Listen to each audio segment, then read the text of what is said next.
John Kankondé, bonsoir. Bonsoir Fabien Lombala. Meilleurs vœux. Merci. Meilleurs vœux aussi. Des bonheurs, toutes les bonnes choses. Surtout à tous les Congolais et à toute l'équipe technique de Télé 50 et à son géniteur, Jean-Marie Kassamba, bien sûr. Voilà, entre Bino et Banapoto. Non, Bana Congo d'abord. Nous sommes d'abord nés Congolais avant de... Mais on sent le retour aux sources, on sent.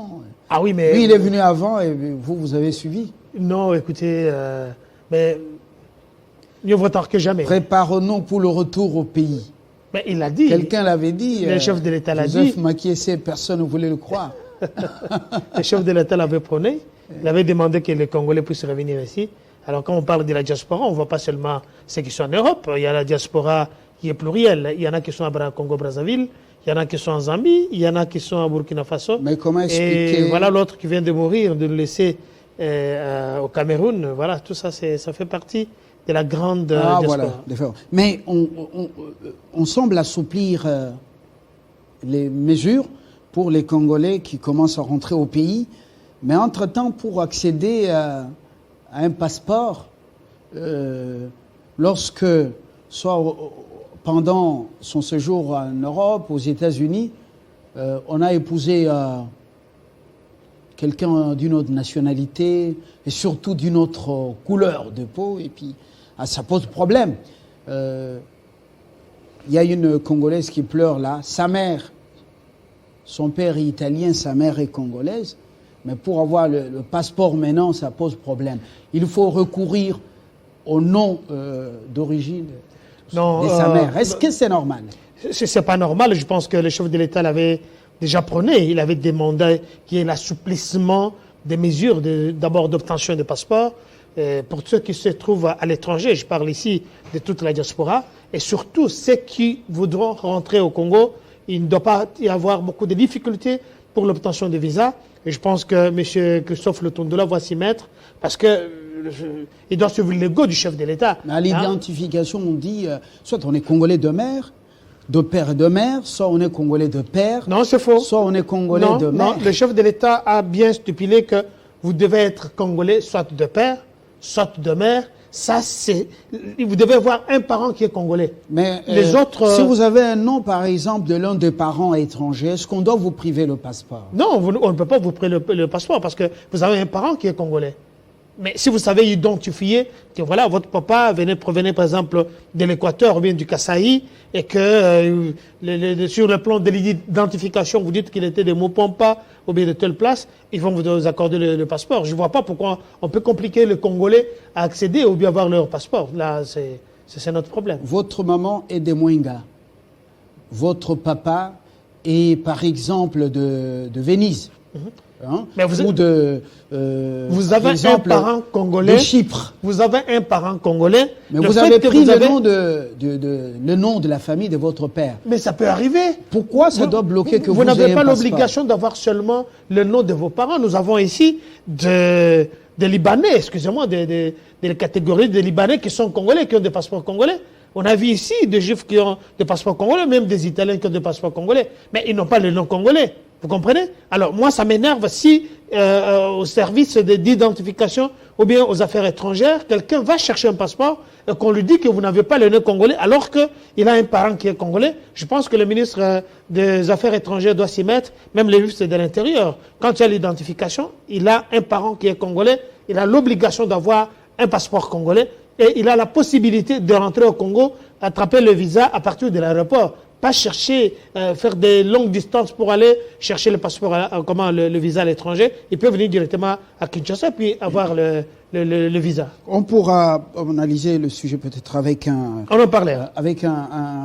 juriste, une lecture un peu en profondeur. Pas de problème. Je reçois un politique à la tête de Prenons-nous en charge. Kankondé, John, vous avez toutes les images du Grand Kasaï. Oui. Quelqu'un qui a fait longtemps en Europe quand même, est-ce que vous n'avez pas eu des larmes aux yeux? J'ai eu des larmes aux yeux, j'ai eu un cœur serré et j'étais au bord de l'évanouissement vu ce que le chef de l'État est allé palper du doigt. C'est vrai qu'il y est allé depuis longtemps, dans la période pré-campagne. Il y est rentré maintenant pour essayer de voir, comprendre la difficulté dans la pauvreté qui ne dit pas son nom, où vive sa population. Quand Est-ce que ça valait la peine de fragmenter ces deux provinces? Il ne fallait pas. En 5, sans ressources financières importantes, avec des infrastructures comme celle-là. D'abord, le Sud Kasaï ou l'Est du Kasaï, c'est donc une province créée par les fils eux-mêmes. Vous connaissez que Kinshasa n'avait rien fait. Est-ce que ça valait la peine de créer des provincettes? Il ne fallait pas. Je me rappelle en fin décembre 2016, j'étais avec celui qui deviendra le chef de l'État à Berlin. Nous étions dans une mission. On a essayé d'aborder le problème. Pourquoi on a essayé de séparer ou bien de donner des petites entités, soi-disant Kasaï, de l'Est, ainsi de suite. Il était mécontent. Il m'avait dit, un jour, quand nous accéderons au pouvoir, ça va changer. Est-ce que c'est important? Est-ce que la population du Kasaï demandait ça? Parce qu'il faut vous dire ici, le chef de l'État l'a bien dit, depuis les 32 ans de Mobutu, depuis les 18 ans de Kabila, depuis les 4 ans de Kabila, le Raïs, le Kasaï a été marginalisé. Alors, pourquoi tous les projets qu'on pouvait amener au Kasaï n'ont jamais abouti? Pourquoi M. Kabila, l'autre fois, avait menacé les Kasaïens pour leur dire, parce qu'il l'avait caillassé? Donc vous allez voir. C'est une page de l'histoire. C'est une page de l'histoire. Qui est déjà maintenant, nous sommes dans une autre réalité. Là, le chef de l'État est arrivé, Félix Antoine, il a palpé du doigt, il a vu ce qui s'est passé à Katende, il a vu ce qui s'est passé à Tchala, il est allé partout, l'avancement de projet Tchilé-Gelou. Je pense que les têtes doivent tomber.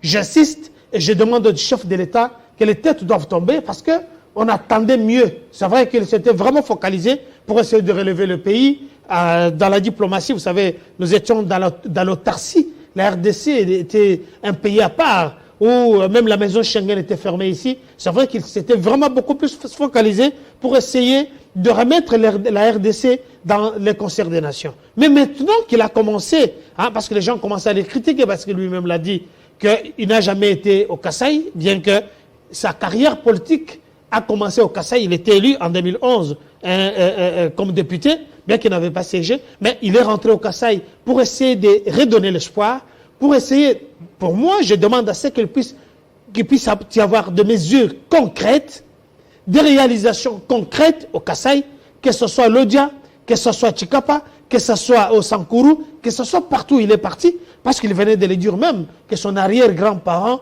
était des Sankuru, c'est-à-dire qu'ils sont aussi ses frères. Alors, il ne peut pas voir ces gens-là, parce que lui-même a dû comprendre que pour arriver là où il était parti à Lomami là-bas, il a dû se perdre. Sa voiture était embourbée, il n'y a pas de route. Il a pu toucher, palper du doigt comment les gens qui vivent de ces coins-là n'ont pas de vie. Pour transporter juste un sac de maïs, vous allez prendre peut-être un mois. Il y a les gens qu'on appelle les Bayanda et qui font un travail énorme, difficile. Il n'y a pas de l'eau courante. Avec des conséquences néfastes sur le plan de la santé. Sur le plan de la santé. L'hernie. Effectivement. Le problème l'hernie viscale. Des tuberculoses. Voilà. Avec tout ça, ce n'est pas facile. Il a dû palper du doigt. Qu'est-ce qui doit être en fait, nous voulons prioriser un peu. Qu'est-ce qui doit être priorité des priorités? Il ne reste que 2 ans. Non, tout est prioritaire au Kasaï. Mais tout est prioritaire. Dans les priorités, il y a plus que priorité. Il y a toutes les priorités, tout est plus que priorité au Kasaï. On ne peut pas parler du développement quand on n'a pas de route. On ne peut pas parler de développement quand il n'y a pas l'électricité. On ne peut pas parler de développement quand on ne peut pas investir dans la jeunesse qui sont sur place. J'ai entendu les gens qui disaient tous les Kasaïens sont venus ici parce qu'ils font la moto, mais vous avez vu l'engouement, vous avez vu combien les jeunes sont encore au Kasaï, qui ont encore de l'espoir, qui veulent encore vivre chez eux. Tout est prioritaire au Kasaï et je voudrais que ceux qui accompagnent le chef de l'État, ils doivent suivre le rythme de ces activités, de ces réflexions pour pouvoir faire quelque chose. Parce qu'on a vu que ça n'a pas beaucoup avancé. Nous ne sommes plus au stade de constat de la misère, ni au stade de promesses, sommes au stade de la praxis. Oui, praxis, c'est commencer maintenant à bâtir, à construire. Comme il l'a dit, la chute Katende doit commencer ses travaux. Il s'est révolté du fait que, en arrivant sur place, les travaux n'ont pas beaucoup avancé. Est-ce que les conseillers du chef de l'État lui ont... Je suis quand même communicateur de l'Union Sacrée, par ricochet du chef de l'État. Est-ce que le chef a eu les mêmes informations à temps réel par rapport aux réalités sur place? Est-ce que le projet Tchilégelo sur place, construction de routes sur place, est-ce que ça a suivi le calendrier? C'est vrai que le projet Tchilégelo au Kasaï, c'est pour 3 ans. Est-ce que les travaux ont avancé? Qu'est-ce qui a bloqué? Est-ce que le transport, les rotations des appareils qui se trouvaient à Lubumbashi pour que ça puisse être amené à Chute Katende, est-ce que la rotation a suivi? Parce qu'il n'y a que 4 trains qui sont partis sur 20 ou bien 25. Qui était mis au FPI, les choses avaient l'allure de bouger.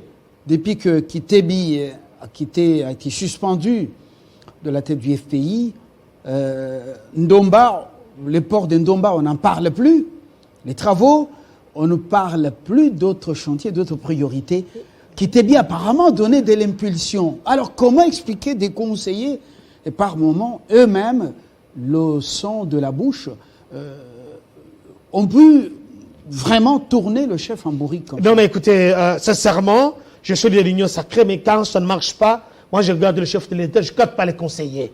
Il y a des conseillers, excuse-moi l'expression, qui sont médiocres, qui sont incapables de réaliser des projets, de réaliser la mission qu'on leur a accordée par le chef de l'État. Alors s'il y a des conseillers comme ça, je demande que le chef de l'État, les têtes doivent tomber. On ne vous a pas mis parce que vous portez des beaux costumes. Vous n'êtes pas là parce que vous roulez carrosse, mais vous êtes là pour travailler, pour aider le chef de l'État. Il ne peut pas être partout. Mais le chef de l'État est représenté partout par le gouverneur, par les conseillers qui sont envoyés partout. Mais ces gens-là, ils sont là, c'est pour maximiser la vision du chef de l'État, pour la réalisation de la vision du chef de l'État. Mais ils ne sont pas là pour rouler carrosse. On a vu des autres en train de se chamailler. N'a eu que le bonheur d'avoir des gouverneurs, oui, très compétents, mais vous connaissez la suite, des gouverneurs qui ont constitué un souci de ce peuple. Mais voilà, parce que c'est une réalité. On a eu des gouverneurs, il y en a d'autres qui ont tergiversé. Au lieu de faire le travail, eux regarder leurs poches, ou soit il y en a qui n'étaient pas dans la vision du chef de l'État. Alors, je ne voudrais pas qu'on répète les mêmes erreurs.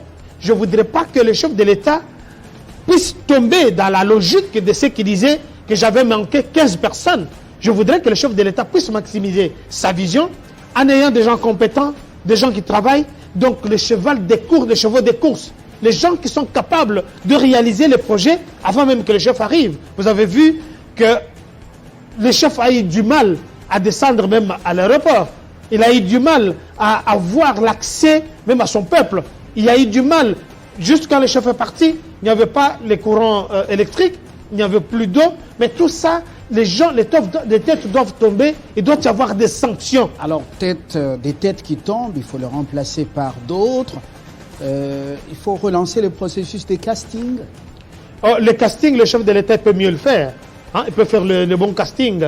Ce n'est pas les gens qui manquent. On a vu, vous avez vu, il y a quand même des anciens présidents des assemblées nationales qui sont allés le saluer pour ça. Il y a encore des gens compétents. Mais comme on dit ici, le poisson commence à pourrir par la tête. Mais comme la tête est encore fraîche, je pense que les gens vont suivre l'actualité, vont suivre le rythme avec lequel Félix-Antoine est en train de travailler. Je pense qu'on a encore de l'espoir. Il y a encore des gens capables pour pouvoir travailler, pour pouvoir maximiser sa vision. La vision qui est de relever ces pays, relever le Kasaï. Et pourquoi ne pas revenir aux 2 provinces comme l'avait. Ça, c'est mon souhait. Ça, c'est mon souci. Nous devons revenir aux 2 provinces que d'avoir 5 provinces qui ne valent rien. Dont on n'a même pas de maisons communales, même de maisons où le gouverneur doit dormir. Et donc, c'est vraiment malheureux. John Kankondé, je vous remercie. Je rappelle que vous êtes le président national de Prenons-nous en charge, PENEC. Merci. Voilà. l'homme Moana Poto, il a choisi de revenir aux sources. Il est là. Nous n'avons que ce pays. Voilà. En attendant, on dit l'espoir est permis. Ah oui, il est permis de rêver aussi. Voilà, 2 ans, on peut réaliser des exploits. Bonsoir chez vous. Le journal est après sur Télé 50. 2022, nous croyons que sera meilleur. Au revoir.